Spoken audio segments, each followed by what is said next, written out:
everyone, I'm Seren the Healer, and for the April general readings, I made things a lot more specific by breaking each sign down by design type. Check the description for a link to learn your design type, as well as how to get more info on human design.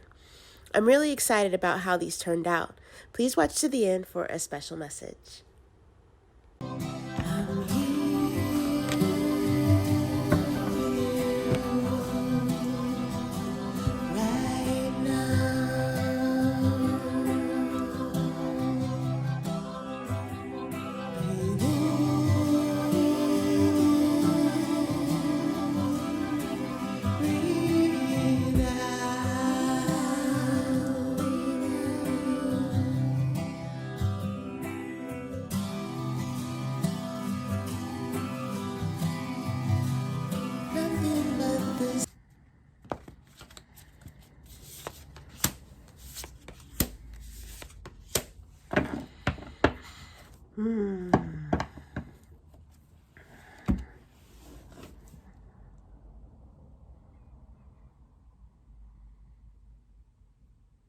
All right, Sag, so this looks like a really good reading for you guys.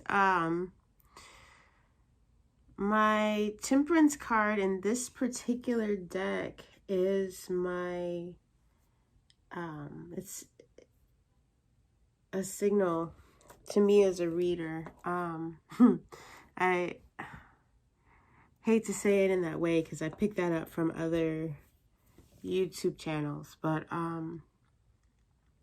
the way that the Light Seers Tarot deck works is that you pick a shadow card.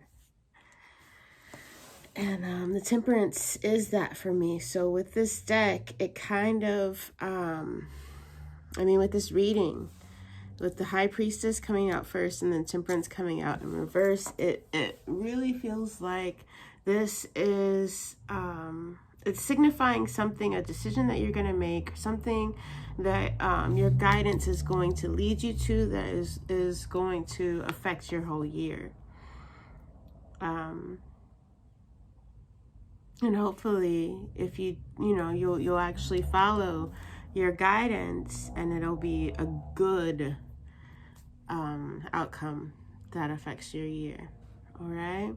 But it's definitely got the potential to, with our Nine of Cups here. It's a moment of feeling like, yes, like this is what I wanted. I'm getting what I wanted. I'm in the right place. I'm doing the right thing. And this is where I want to go,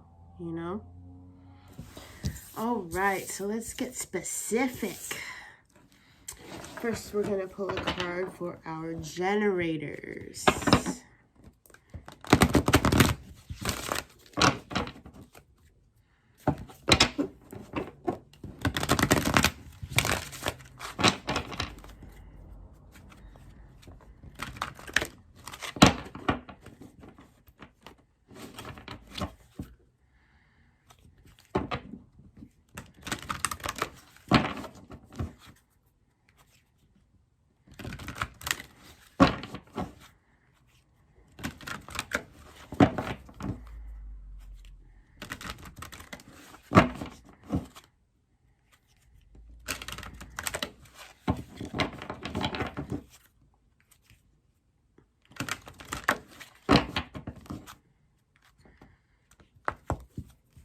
All right. Generators with the 27.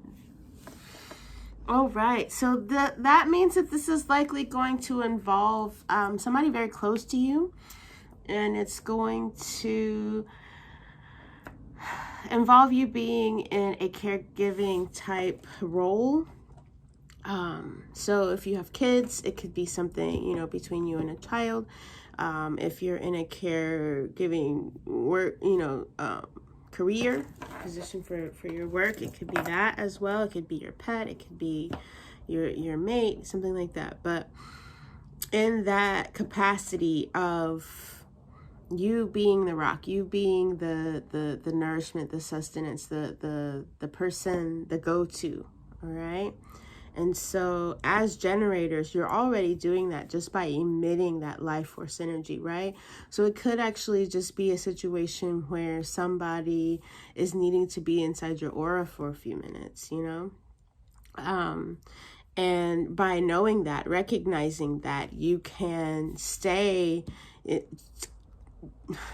tuned in, dialed into your guidance while sitting with this person and not allow them to drain you. You know, if you can stay high vibe enough while you're in the presence of people who need you just because they need to be in your aura. So they may not even understand why they need to be around you. They may think that they need a venting session.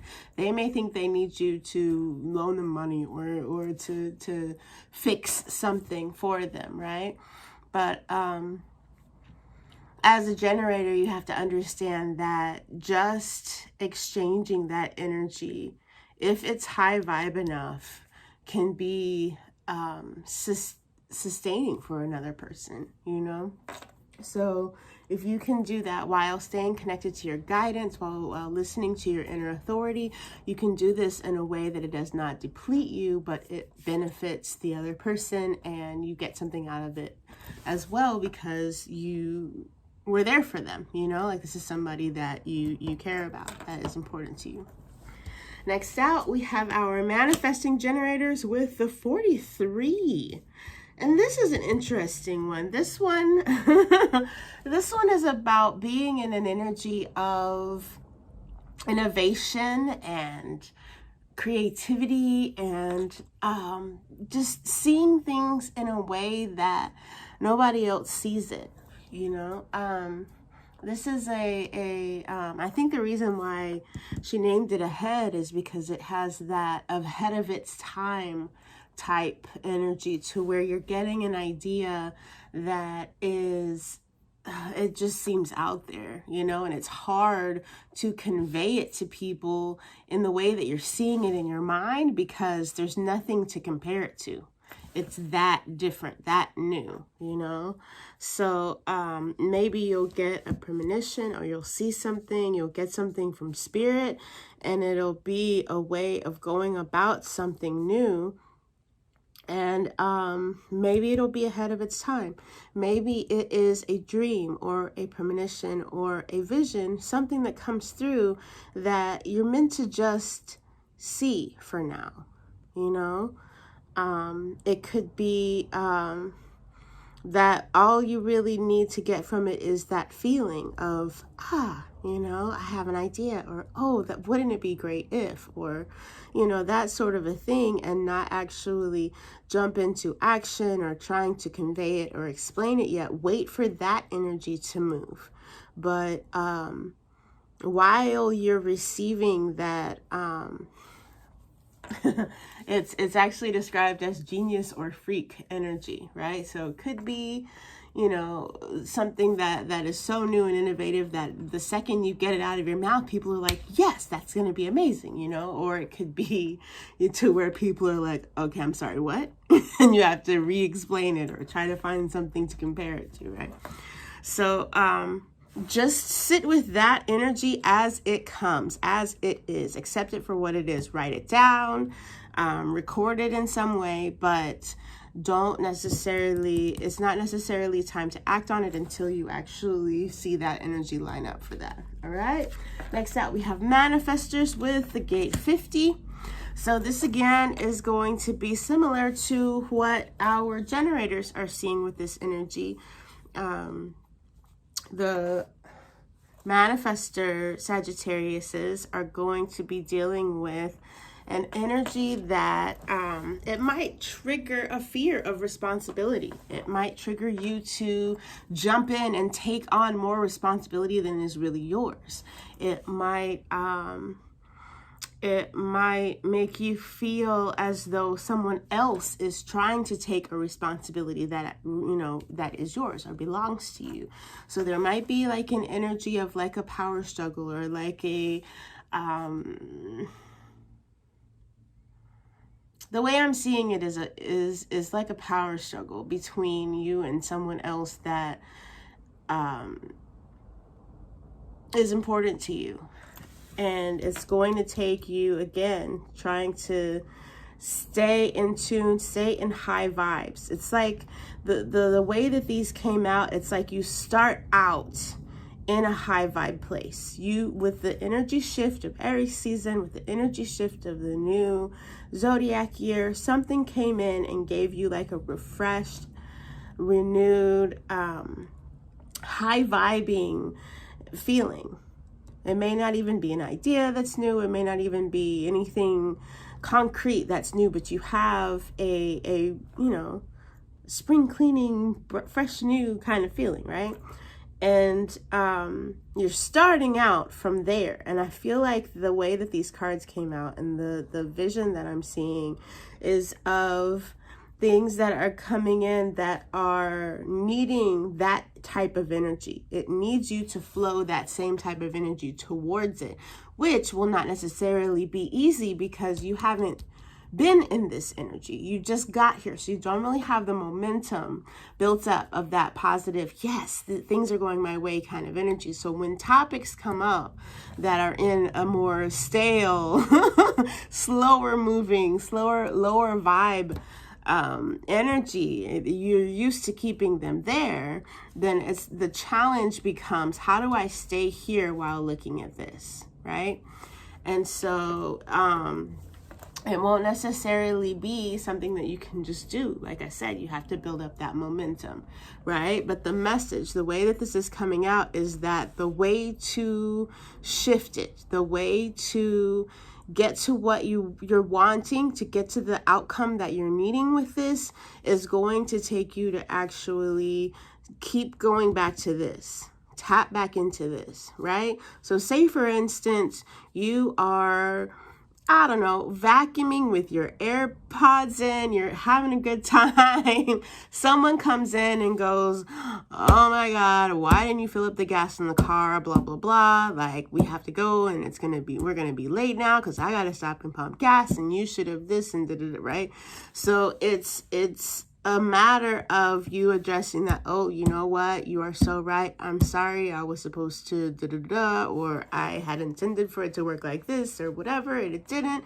I'm sorry about that. You know, literally there's nothing else you can do, right? So this person leaves in a huff and they're mad and whatever, what have you. Turn your music back on. Go back to vacuuming the floor. Don't allow that to, make you feel like you're a horrible person for the rest of the day. All right. So for all of these energies, it's things that are coming in, things that you need to look at, to take care of. And this one is, an idea, something that you're going to feel pressure to want to make happen or convey to somebody, but it's not necessarily time for that, right? That was for the manifesting generators. All right, so coming up next, we have projectors with the 23. And the 23 is giving me this idea of, gosh, I feel like you guys got this card. No, it wasn't you guys. I think it was reflectors that got that card. Anyway, it's giving me, okay. Like, how do I explain this? So for projectors, it's a little bit different in that there's a situation that, I don't know, you feel like obligated to switch your energy from where you were at when you were by yourself to where, where the rest of the room is, right? And in situations like that,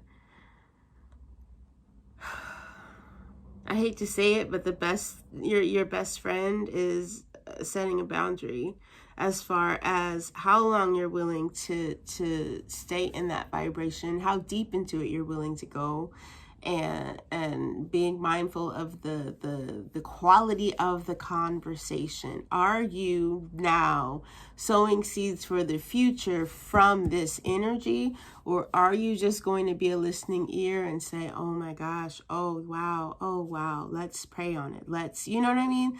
Like, instead of being like, oh yeah, that always happens every time, you know, like, oh no, like someone is explaining something that they went through or that they're experiencing, and you feel as though you have to completely merge with their vibration, right?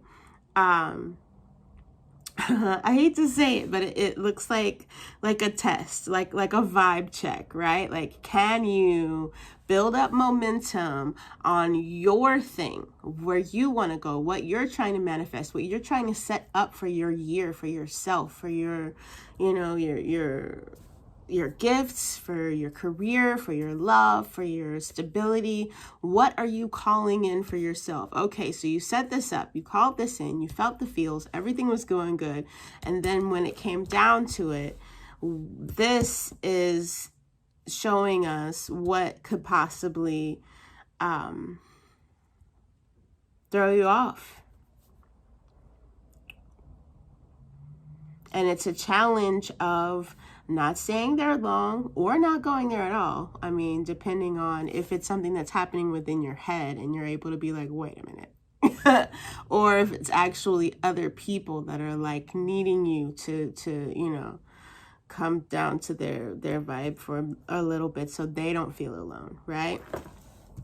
All right, and then last out we have reflectors with one of my favorite ones, the idea gate. So I actually have this gate defined in my design, and it is one of my absolute favorite energies to work from. It's a very abundant feeling energy for me, and I feel like it's the energy that literally could shift any of this. It could literally shift any of it just by keeping it light, you know. The maiden card for me, it's part of a three-part archetype: the maiden, the mother, and the crone. So three-part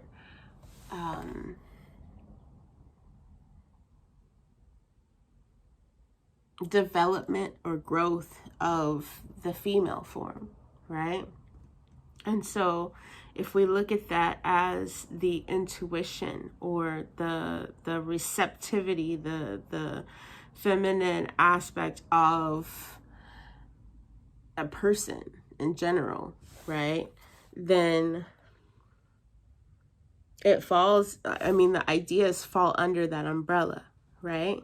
So it's like that, and tuning into your intuition, your highest, you know, highest feminine vibrations. So for reflectors, gosh, I feel like that's the key. Literally, like, you're going to likely be watching people go through all of this, as you always do, right? So whoever is closest to you during this month and what they're going through, you're gonna have that energy that is key to shifting it. And it's gonna come down to whether or not you feel secure enough to, you have that momentum going, secure enough to hold that vibration and say something that could possibly help somebody shift or not. All right. So it's like a month of alchemy, a month of just playing with energy and seeing what happens when, you know, for the Sagittariuses, that's what I'm seeing for this month. It's about moving energy with intention. And no matter the outcome, you get data that can help you for next time. All right. So the next part's going up on the network. What I'm going to do is look at the message behind the message for these three, and then I'm going to pull a Crystal Oversoul card to flow the Reiki with. All right, till next time.